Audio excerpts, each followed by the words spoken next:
Lakshmi Srinivasa jewelleries proprietors Duggi Srinivasarao, Duggi Abhinay, IT hub ఎదురుగా Yellandu cross road, Khammam.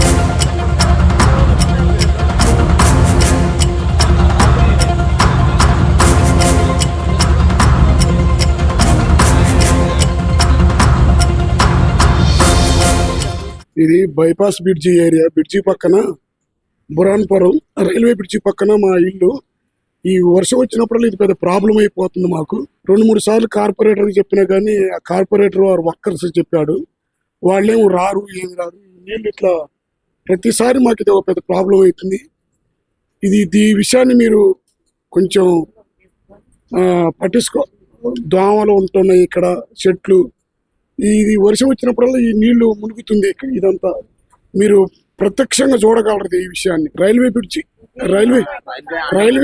గోడ కట్టడం వల్ల ఈ లోతట్టు ప్రాంతాల నుంచి నీళ్లు బయటకు వెళ్ళటం లేదు. ఆ రైల్వే గోడకి ఏదన్నా మీరు పర్మనెంట్ గా ప్లాన్ చేస్తే ఇళ్లలో మేము ఉండగలుగుతాం భవిష్యత్తులో. ఇది కొద్దిగా కార్పొరేటర్ గా వాళ్ళతోటి మాట్లాడితే వాళ్ళేమో ఇప్పుడు ఏది ఈ ఎమ్మెల్యే వాళ్ళందరితో మాట్లాడాలా, ఎందుకంటే రైల్వే వాళ్ళ పర్మిషన్ కావాలంటారు. కాబట్టి ఇది పెద్ద వాళ్ళతోటి ఇష్యూ ఉంది కాబట్టి వాళ్ళతోటి మాట్లాడి ఏదైనా ఉంటే దీన్ని సరి చేయించగలరు. ఎందుకంటే ప్రతి సంవత్సరం ఉంది, ఈ ఒక్క సంవత్సరమే కాదు, ప్రతి వర్షాకాలం ఈ విధమైనటువంటి వారం ఉంది కాబట్టి దీనికి శాశ్వత పరిష్కారం చూచగలరని. ఎందుకంటే ఈ కాంగ్రెస్ హయాంలో తుమ్మల నాగేశ్వరరావు గారు కానీ వాళ్ళ బాబు గారు కానీ వచ్చి చూస్తున్నంట, వచ్చి చూసి కొద్దిగా సమస్య ఏ విధంగా ఉందని ఇది శాశ్వత పరిష్కారం చూపించాలి. ప్రతి సంవత్సరం ఈ విధంగా జరుగుతుంది కాబట్టి దీనికి పరిష్కార మార్గం చూపించాలని కోరుకుంటున్నాను. రాపర్తి నగరు, శ్రీరామ్ నగరు రైల్వే బ్రిడ్జి కింద ఇటుపక్క అటుపక్క నీళ్ళు వచ్చినాయి. బోర్లలోకి, బాయిలలోకి. మాకు తాగటానికి నీళ్ళు లేవు, తినడానికి తిండి లేదు, తాగటానికి నీళ్ళు లేవు. పిల్లగాళ్ళ స్కూల్కి పోవడానికి కూడా ఇబ్బంది అవుతుంది. ఇక్కడ కింద అండర్ గ్రౌండ్ బ్రిడ్జి కింద ఇంట్లోకి నీళ్ళు వచ్చినాయి, బోర్లలోకి నీళ్ళు వచ్చినాయి, తాగటానికి నీళ్ళు లేవు, పిల్లగాళ్ళ స్కూల్కి పోవడానికి కూడా ఇబ్బంది అవుతుంది. ఇంతకుముందు గత ప్రభుత్వం వాళ్ళకి కూడా చెప్పాము, వాళ్ళు కూడా కాలువలు తీపిచ్చి ఏదో చేశారు. తాత్కాలికంగా నీళ్ళు పోయినాయి కానీ తర్వాత మళ్ళీ వచ్చేసినాయి. ప్రతి ఒక్క సంవత్సరం భవానీ కాంప్లెక్స్లోకి ఎప్పుడు నీళ్ళు వస్తూనే ఉన్నాయి. కింద మొత్తం ఖాళీ చేశారు. ప్రతి ఒక్క సంవత్సరం కింద బియ్యం తడవటం, సామాన్లు తడవటం, బీరువాలు తడవటం, బట్టలు తడవటం ఇవన్నీ ఇబ్బందిగా ఉంది. ప్రతి ఒక్క సంవత్సరం ఎట్లా అవుతుంది. ఇక్కడ కింద ఉన్న వాళ్ళకి మీరు పరిష్కారం చేసి దీన్ని చూసి దీన్ని కాలువ తీపిచ్చి పరిష్కారం చేయాలని కోరుతున్నాం. మా ఇబ్బందులు మీరు కొద్దిగా సహకరించి, రైల్వే గోడ దగ్గర గోడ కట్టారు, ఆ కట్టిన కాడి నుంచి మాకు ఈ ప్రాబ్లం నీళ్లు పోవటం లేదు.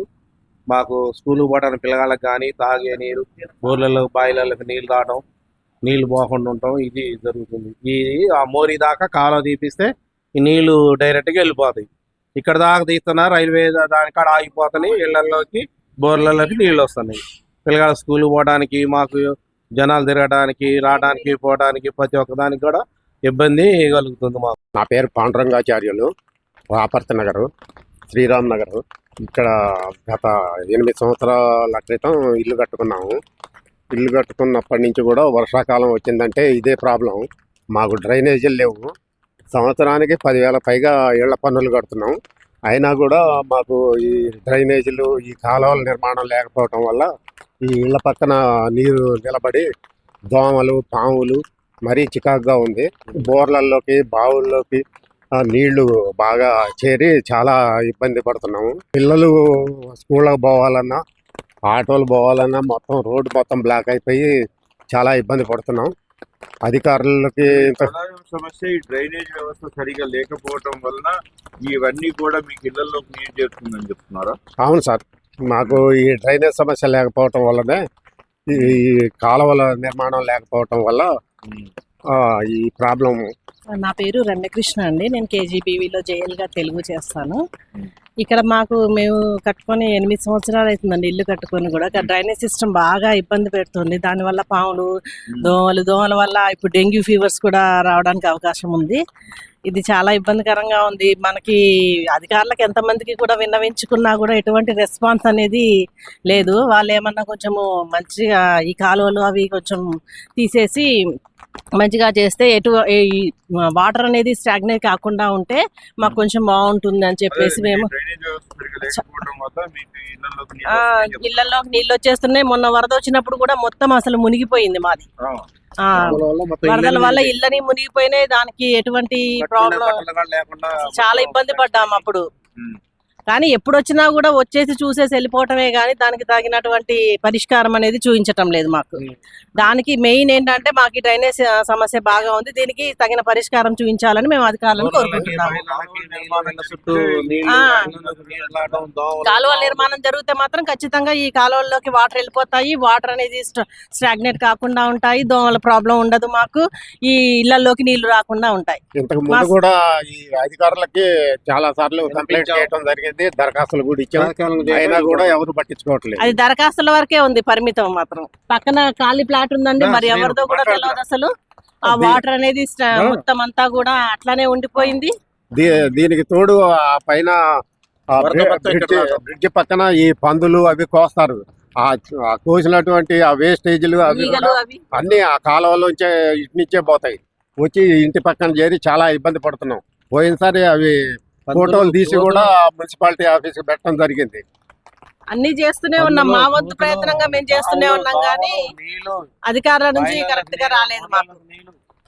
ప్రతి కొంచెం వర్షం వస్తున్నా ఇదే ప్రాబ్లం. అయినా అక్కడ మీరు చూస్తూనే ఉన్నారు కదా కాలువలు ఎంత పారుతున్నాయో. దాంట్లోంచి వాటర్ మురికి నీళ్లు, కొంచెం వర్షం వచ్చినా కూడా మురికి నీళ్ళు అన్ని ఇటైపే వచ్చేస్తాయి. దానివల్ల దోమలు ఈగలు, ఇప్పుడు మనకి ఏంటంటే డెంగ్యూస్ కూడా ఫీవర్స్ వస్తూ ఉన్నాయి. నా పేరు యాదగిరి లక్ష్మి, మాది పోలీస్ డిపార్ట్మెంట్. మీరండి? నేను కదా, మా వారు చేశారు, ఎస్ఐగా చేశారులే కానీ రిటైర్ అయిపోయారు. అయితే ఈ 30 సంవత్సరాలు అయిందండి మేము ఇల్లు కట్టుకొని. అప్పటి నుంచి కూడా ఇలానే వస్తున్నాయి నీళ్లు. పోయిన సంవత్సరం అయితే మరి ఇళ్లలోకి వచ్చినాయి. చాలా నష్టం జరిగింది మాకైతే. ఇక ఇన్వెక్టర్ ఇది లేకపోవడం వల్ల డ్రైనేజ్ లేకపోవడం వల్లనే ఈ నీళ్ళన్నీ ఇటువైపు ఎప్పుడు లోపలికి వచ్చి చాలా నష్టం జరిగింది. ఇన్వెక్టర్ అని అవని ఇవని ల్యాప్టాప్ ఎవరైనా దృష్టి తీసుకెళ్లారు అధికారులు? ఇదివరకు కూడా చాలా సార్లు వేరే చెప్పామండి, చాలా సార్లు చెప్పాం కానీ అసలు ఎవరు పట్టించుకోవడం లేదు. ఈ వాటర్ ఎప్పటికీ ఇట్లా వస్తూనే ఉన్నాయి. వచ్చినప్పుడల్లా నీళ్లు ఇటు వస్తాయని భయపడుతున్నాం. శాశ్వత పరిష్కారం ఏమీ లేదు. అటు నీళ్లు వస్తున్నప్పుడల్లా మాకు భయం అవుతుంది. పోయిన సంవత్సరం బియ్యం అవి ఇవి అన్ని కూడా ఆగమైపోయినాయండి. అయ్యేవరకు మాకు చాలా నష్టమైంది. నేను రాపర్తి శరత్ కుమార్, 57 డివిజన్ కార్పొరేటర్ని. గత 2 రోజులుగా భారీగా కురుస్తున్న వర్షాలకి bypass road Raparthi Nagar junction HP petrol bunk దగ్గర మొత్తం జలమయమైంది. పైన 2-3 డివిజన్లు వెనక రమణగుట్ట ఉండటం వల్ల వాటర్ ఎటు పోకుండా ఇక్కడికి వచ్చేసి స్టాగ్నేట్ అవుతుంది. ముందుగా మున్సిపల్ కార్పొరేషన్ వారు ఖాళీగా ఉన్న ప్లాట్లలో మట్టి పోయించి బేస్మెంట్లు కట్టించి కాలువ డ్రైనేజ్ సిస్టమ్ని కరెక్ట్ చేస్తే ఈ వాటర్ ఆగకుండా ఉంటుంది. కావున కమిషనర్ గారికి మరియు మేయర్ గారికి ఖాళీ ప్లాట్లలో కంపల్సరీ మట్టి పోయించి డ్రైనేజ్ వ్యవస్థని సరిగా చేయవలసిందిగా కోరుతున్నాం. Anil Kumar, AMC. Municipal commissioner గారి ఆదేశాల ప్రకారము నిన్న నుంచి వర్షాలు కురుస్తున్నాయి. అందరికీ మా శానిటరీ సూపర్వైజర్ గారు, శానిటరీ ఇన్స్పెక్టర్ గారు ప్లస్ మా ఏఈలు డిఈలు అందరూ ఫీల్డ్లో ఉంటున్నాము. మేము ఇక్కడ వాటర్ స్టాగ్నేట్ అయితే అక్కడ JCBలను ప్లస్ వర్క్లను పెట్టి క్లీన్ చేపిస్తున్నాము. నిన్న నుంచి వర్షాలు బాగా కురుస్తున్నాయి. ఇప్పుడు సుతా రమణగుట్ట నుంచి వెళ్ళి ఇక్కడ పెట్రోల్ బంక్ వాటర్ స్టాగ్నేట్ అయితే కమిషనర్ ఆదేశం ప్రకారము JCB పెట్టి క్లీన్ చేస్తున్నాము. ప్లస్ ఇంకా దానవేగూడము ప్లస్ ప్రకాష్ నగర్ కాడ కూడా నేను అన్ని క్లీన్ చేపిస్తున్నాము. ఇక్కడ నుంచి సుతా మేము అందరికీ అందుబాటులో ఉంటుందని తెలియజేస్తున్నాం. అంటే ఇప్పుడు చెప్తున్న సమస్యలు ఏంటంటే చాలా మంది డ్రైనేజ్ వ్యవస్థలు సరైన ప్రణాళికబద్ధంగా నిర్మించకపోవడం వల్లనే ఇలాంటి సమస్యలన్నీ ఎదుర్కొంటున్నామని స్థానికులు చెప్తున్నారు. దాని గురించి మీరు ఏం చెప్తారు? కొన్ని డ్రైనేజ్ వ్యవస్థలు డ్రైనేజ్ లేకపోవడం ప్రాబ్లమే. డ్రైనేజ్ లేకపోతే కచ్చా కాలువలు తీపించి వాటర్ మొత్తం స్టాండర్డ్ కాకుండా మొత్తం చుట్టుపక్కల ఉన్న కాలనీలకు కూడా పోకుండా చర్యలు తీసుకుంటున్నాం. అంటే ఏమైనా ఇవన్నీ ఎప్పుడైనా వర్షాలు వచ్చినప్పుడే మాత్రమే ఇలాంటి యుద్ధ ప్రాతిపదికమైన చర్యలు తీసుకుంటున్నారు, కానీ దీనికి సంబంధించిన శాశ్వత పరిష్కారాలకి టౌన్ ప్లానింగ్ కానీ వీటి కానీ చెయ్యట్లేదు అనే దాని మీద ఆరోపణలు వినిపిస్తున్నాయి. దాని మీద మీరేం చెప్తారు? డ్రైన్స్ అనేది కొంత స్టాగ్నేట్ అయిన వాస్తవే. వాటర్ ద్వారా వాటిని మొత్తం క్లియర్ చేసి కొత్త డ్రైన్స్కి అటాచ్ చేస్తాము. ప్లస్ ఈ విషయాన్ని కమిషన్ దృష్టి వెళ్తామని తెలియజేస్తున్నాను.